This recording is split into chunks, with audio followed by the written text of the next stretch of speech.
Yet another power-packed reform to send out the message that the government means business when it comes to pushing forward its reform agenda. The cabinet today cleared the restructuring of the state electricity boards, giving a much-needed lifeline to India's ailing power sector.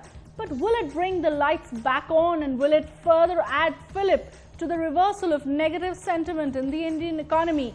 That's the topic of discussion on We Mean Business tonight. I'm Shweta, Rajpal, Kohli, and let me introduce our guests on the show. We have Mr. D Rathi, National Secretary of the CPIM, joining us. So also Sanjay Jha, founder of HamaraCongress.com. Siddhartha Roy, Economic Advisor of the Tata Group, will join us shortly. Meera Sanyal, Chairperson and Country Executive India, RBS, joins us from Mumbai. Sanjeev Aga, well-known industry expert. Mr. D Rathi, Group Executive President of the Aditya Birla Group. And also with me here in the Delhi studio, my colleagues Aditya Birla Sinha and Rajkumar Sahu. Thank you all for being with us. Before we start the discussion, let's get a sense of what exactly happened today. Remember, last week was a very, very volatile week, both politically and economically, and the government has ensured that it has kept the excitement on with a big bang start to this week as well. Oinathum, take us through some of the major decisions taken by the cabinet today. Well, Shweta, to begin with, of course, the big ticket restructuring plan for the state electricity boards.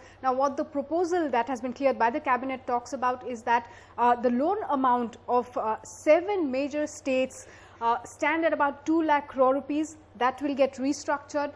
How the restructuring happens? 50% of this amount will be shifted to the books of the states. The states, in turn, over a period of 2 to 3 years, will issue bonds. However, what kind of bonds will be issued, the coupon rate, everything to be decided by the Reserve Bank of India.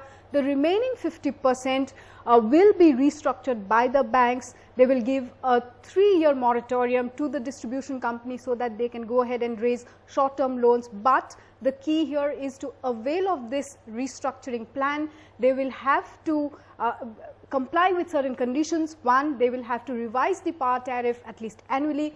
Two, so you and I are going to pay more for our power. That's right. That's something we have to learn to accept. Yes, right. Yes, yes. And also they will have to bring down the AT&C losses by about 25%. So that's what the cabinet cleared today. Raj, you've been covering the power sector very closely. Give us a sense of how big this decision really is for the power sector and for the Indian economy.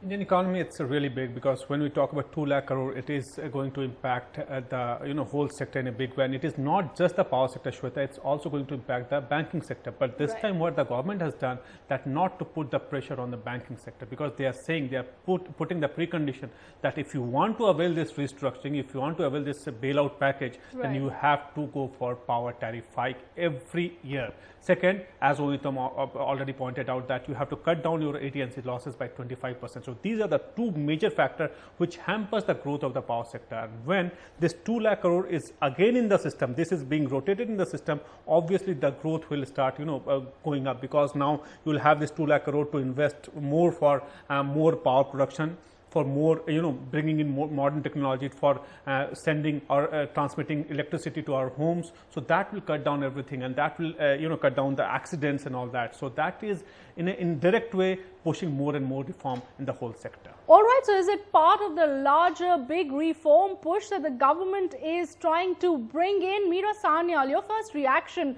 What's with the government? It seems to be getting bigger and bolder each day. Well, certainly, Shweta, this is something we've all been waiting for a long time.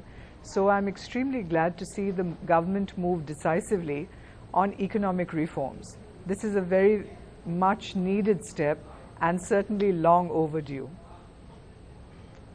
Indeed, long overdue. But Mr. Rathi, my question to you is that how much of the negative sentiment that we had seen over the last few years has seen a clear reversal in the last few days, ever since the government first gave that big reform push with the diesel price hike, then came foreign direct investment. We've seen an ally exiting, and now yet again another big bold decision in the way of the restructuring of the state electricity boards. So how much do you think this has helped to actually overturn the kind of negativity that had crept into the Indian economic system? I think first of all, government definitely need to be applauded for very positive steps they have taken. India's #1 news app just got even better. Download NDTV's new app. fully optimized for retina display, full screen view, faster response time, and Sudoku. NDTV's new iPad app. Download now.